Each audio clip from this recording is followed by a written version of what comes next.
What up, YouTube? Stefanino. We gonna be reacting to the missing hiker case. Takes the most unimaginable Hollywood turn I've ever seen. Grab your popcorn, grab your snacks, bro. It's about to get juicy. Shut up, bitch! Need a ride, kid. On the afternoon of July 9th, 2001, a 13-year-old boy named Cody Clausen carried a bag of camping supplies through the woods near Yellowstone National Park in Wyoming. Cody had come to the woods for a camping trip with his dad and his Boy Scout troop. Okay. But about 30 minutes earlier, he had broken off from the main group. They were over at camp, and he had hiked a couple of miles to his dad's truck to pick up some extra camping supplies. And now that he had those supplies, he had turned around and begun hiking back towards the rest of the group. As Cody hiked along, he kind of let his mind wander. He was thinking about what story he was going to tell that night around the campfire to impress the other Boy Scouts. Wait, so is he by himself? Why is he hiking by himself? But as he was thinking about it and kind of walking along, he started to realize that things didn't look familiar. And at some point, he started to wonder, like, why haven't I actually reached the campsite yet? Man, look, why and at is that he by point, he himself? stopped. He didn't panic, and he just kind of looked around and realized that he actually had left the path. He was not even in an area that he had seen before. And so being a Boy Scout, he kind of stayed calm, and he just turned around and decided he would retrace his steps back to his dad's truck and start again. He would obviously be very late back to camp, but at least he'd come back in one piece. But as he retraced his steps, he really didn't know where he had come from, because again, he had sort of left the trail because his mind was wandering. And so before long, Cody realized he was totally lost, and he started to panic. Hours passed by as... Okay, so how far did this man just walk around off trail? Like, that boy must have been walking for a nice, like 5 minutes off trail. Just thinking about shit. Cody frantically walked around the woods, calling out for help, but not hearing anybody calling back to him. And then as the sun began to set, he also noticed that storm clouds were rolling in. And so this situation was becoming dire very quickly. But he told himself, don't worry, my father and the Boy Scout troop, they clearly know by this point that I'm missing and they must be out looking for me. But Cody knew there was no telling how long it would take for them to find him. I mean, it could be hours, or it could be days. Or, the thought was totally terrifying, but they might not find him at all. But at this point, Cody was able to calm himself down and tell himself, like, hey, you're a Boy Scout. You can do this. You can at least stay out here, make a shelter, build a fire, and kind of just wait while someone comes to find you. That's all you can do at this point. And so he had his bag of supplies with him, and so he took it off and he dumped the contents out. And quickly he realized the contents of this bag were not going to help him. Certainly not going to help him build a fire or shelter. What do you have? Toothbrush, cake, cookies and shit? What do you have? But worse than that was there also wasn't any food, and he barely had any water. So effectively, he had nothing. And then, of course, to make matters even worse, the sky suddenly let loose, and Cody was caught in a major thunderstorm. And so Cody rounded up whatever he could, threw it in his bag, and just started running in the dark through the trees as hail is pelting him and it's thunder and lightning, and he's got no idea what he's gonna do. And then suddenly lightning flashes across the sky, and for a second the forest is illuminated, and right up ahead of him is this cave. And so Cody runs into the cave and he takes shelter inside of it. It's pouring rain outside, it's so loud, it's so chaotic, and he's terrified. But now it's like his body just shuts down. He's so overwhelmed. He's so scared as he's laying there, like wondering, am I going to die out here? And he just closes his eyes and passes out just from sheer exhaustion. The next morning, Cody woke up still sheltering inside of this cave. And the first thing he noticed is when he looked out into the woods was the storm had stopped. The rain had let up. And then the second thing he noticed was he heard the distinct sound of a helicopter flying somewhere nearby. Cody instantly ran out of the cave and looked up into the sky, and sure enough, there was this small helicopter flying around roughly in his area. And so using some of his Boy Scout training, he pulled off his belt, and he used the metal buckle of his belt to reflect the sunlight back up at the pilot to get the pilot's attention. And it worked. He got the pilot clearly to notice him, and before long, he noticed the pilot hovering down lower and lower right over the tree line, looking for a place to land. And so Cody is so overjoyed, he's about to be saved. He grabs his stuff and just charges over roughly to the area where the pilot's trying to land, and by the time he gets in that vicinity, he sees the pilot actually touching down in a clearing. Cody can't believe it. It's only been 1 day and he's been found. And so Cody runs over to the helicopter, throws the door open, gets inside, and the pilot just turns around and says, "Good morning." And Cody, at first, doesn't really register what's happening. Hold on. Please don't tell me it's a twist. So this missing hiker case takes the most unimaginable Hollywood turn I've ever seen.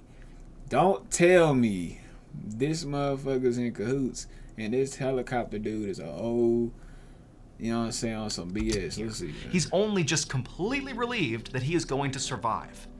But then he kind of stops and looks at the pilot, and he can't believe who it is that's just rescued him. Who? It would turn out the night before, when Cody did not return to the camp, his father and the Boy Scout troop did contact authorities, and before long, a local search party was organized.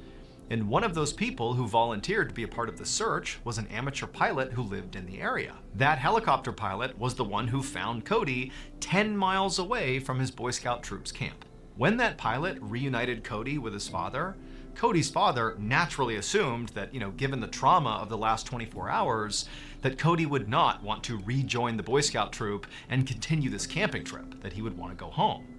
But instead, Cody said, "No, I want to go back to the Boy Scout troop. I want to sit there and tell them what happened to me, because now I have a campfire story that they are not going to believe." Cody had trekked 10 miles through the wilderness all alone, spent the night with bears out in a cave somewhere in the middle of a storm, and then ultimately got rescued by this amateur helicopter pilot who happened to be, at the time, one of the most famous people in the world.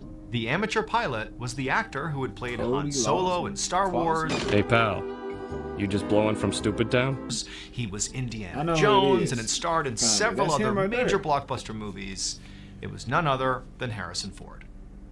I don't know that. I ain't even gonna lie. I don't know his name. I said that completely bad. You know that Hospital Rhythms.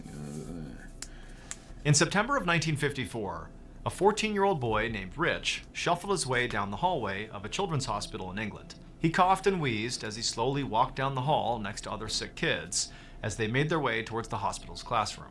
Now, Rich didn't know what kind of lesson he and the other kids were going to get today, but frankly, he didn't care.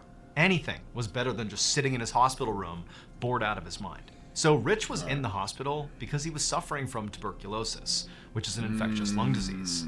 And over the past 10 weeks, he'd been bouncing around to different hospitals, and in fact, his condition was still so bad that this hospital had informed his parents that Rich might need to stay in the hospital for another 2 years. And as awful as this sounded to Rich, this actually was not the first time something like this had happened to him.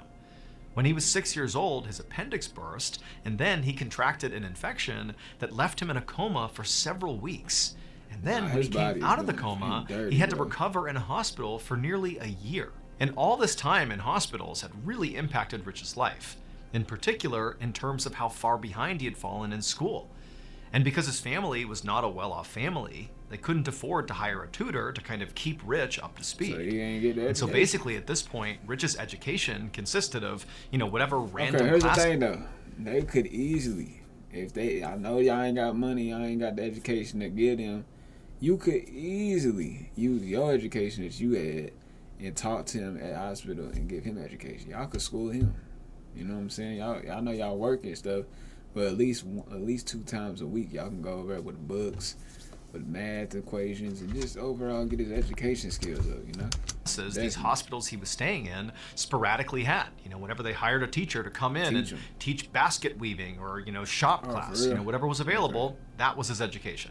So that day, when Rich walked into the hospital classroom, he did not have high expectations about what he would be taught that day. He figured it was just going to be some random class that he would sit through that at least was keeping him out of his hospital bedroom. But the instant he saw the teacher for the day and saw what was surrounding the teacher, he was really excited. Because all around the teacher were musical instruments. And Rich, as a kid, had always dreamed of playing the drum. He had seen one day in a Windows shop a drum set, and he had wanted it so badly, but his family didn't have the money to pay for it, so he had never had a chance to do it. True. But now it seemed like Rich was finally going to get his chance. And so when the teacher began handing out the instruments to the kids... I'm not gonna lie, this is very predictable. We know, bro, Rich is not his real name. His real name is probably a famous musician. Rich demanded that he get the drum set. He would not play anything else. And the teacher was like, okay.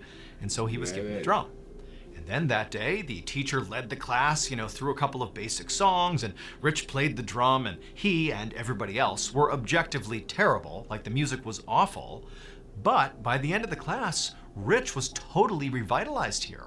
I mean, he hadn't discovered some special new talent for playing the drums, but he had discovered that he had this amazing passion for playing the drum. It was like all he wanted to do now. And he figured that because he was going to be stuck in the hospital for the foreseeable future, he would just spend all of his time on practicing playing the drum. Man, he about to So be a the following master for day, drumming, Rich bro. went into a closet in the hospital and he found these long sticks that were normally used for knitting, and they became his drumsticks. Really? And for the next year and a half, Rich basically banged these makeshift drumsticks on anything he could to practice.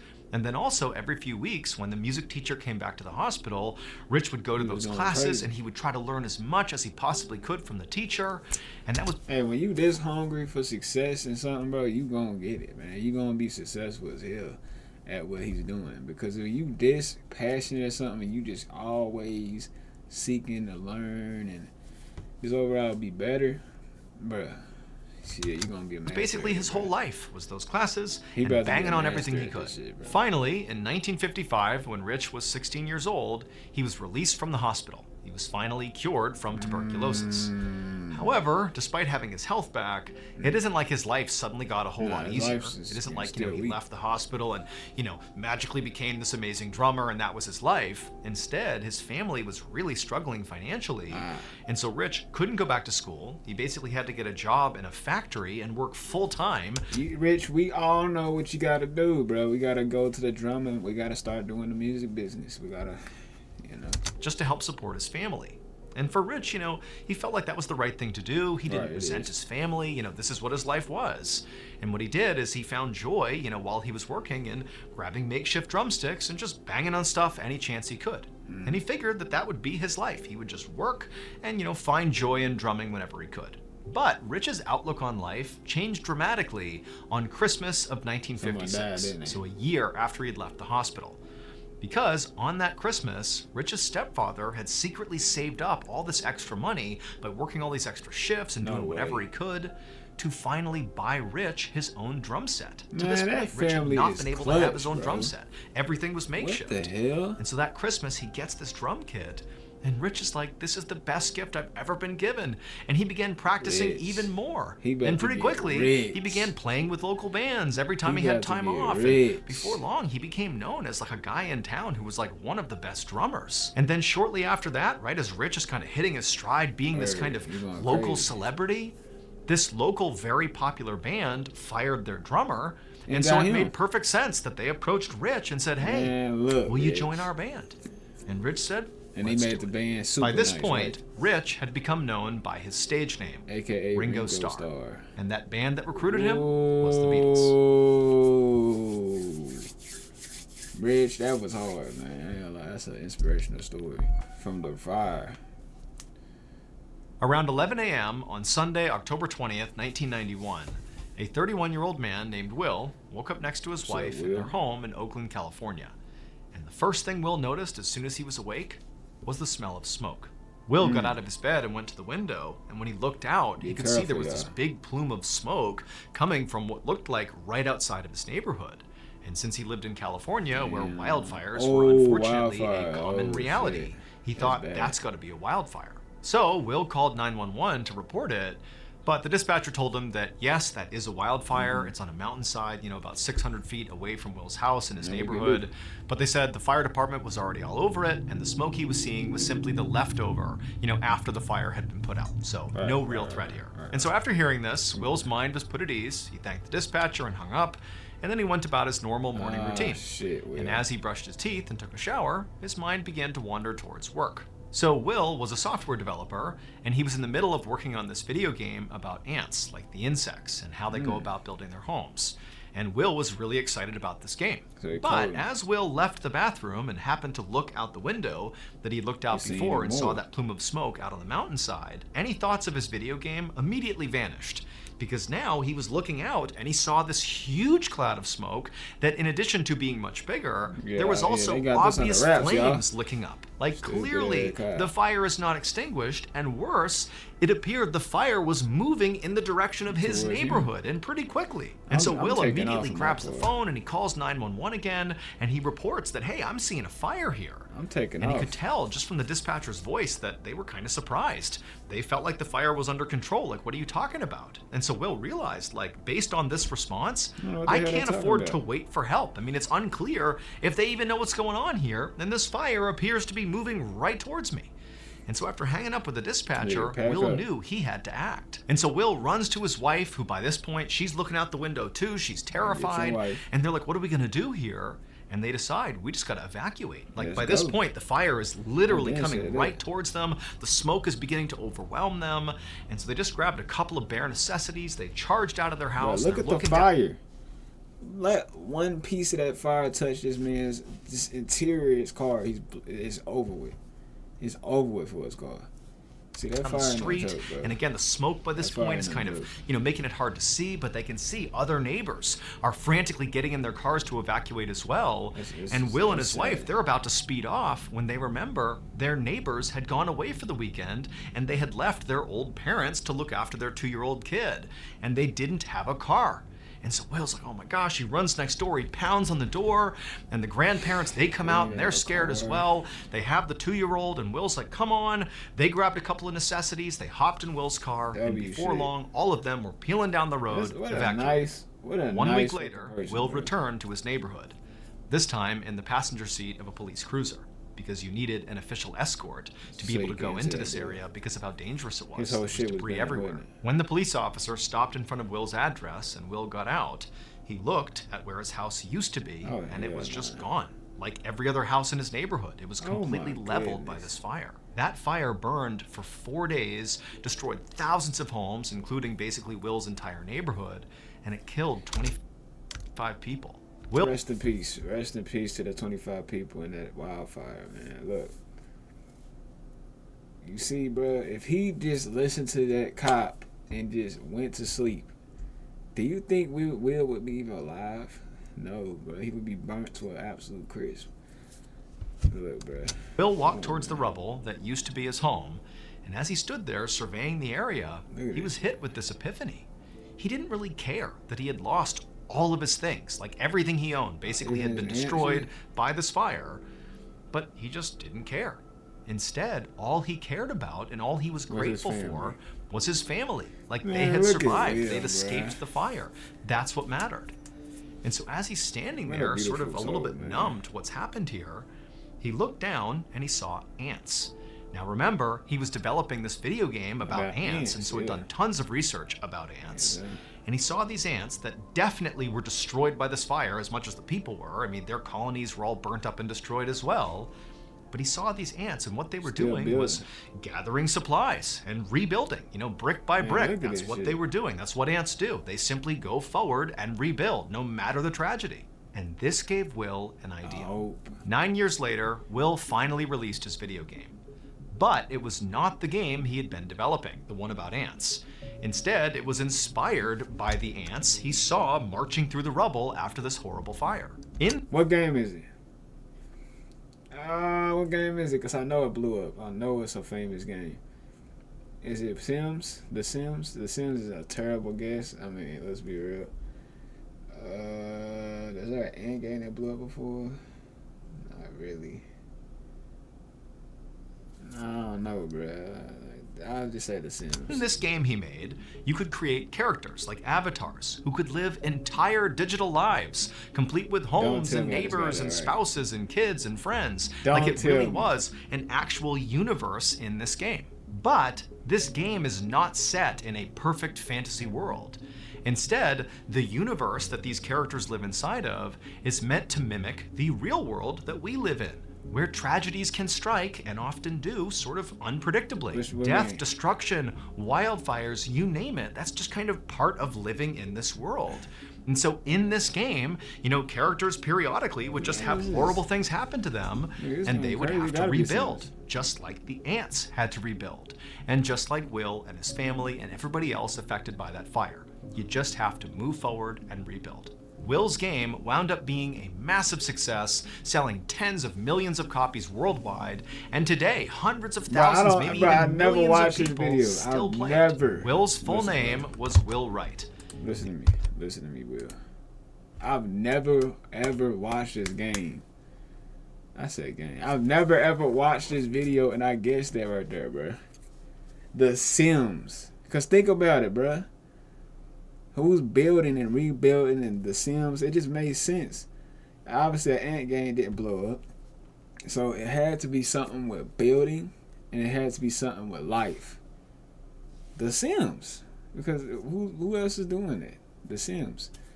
W will, because The Sims is a good game, bro. I used to be obsessed with that game, but now I didn't really play it. I just watched videos of it. Now now I'm grown and shit. I don't play it. I don't know why. I don't know why my brain work like that. But W will, bro. For real. The game he created was The Sims. Come on, man. Come on, bro. I was 2 for 2 this video, I think. I might have got the other one right, too. In case... Hey, shout out to Mr. Baller, bro. It was a great video. Man, shout out to the legend, The Will. Rest in peace to 25 people in the wildfire, you know. This is a great video right here. Make sure y'all like, share, subscribe, and peace.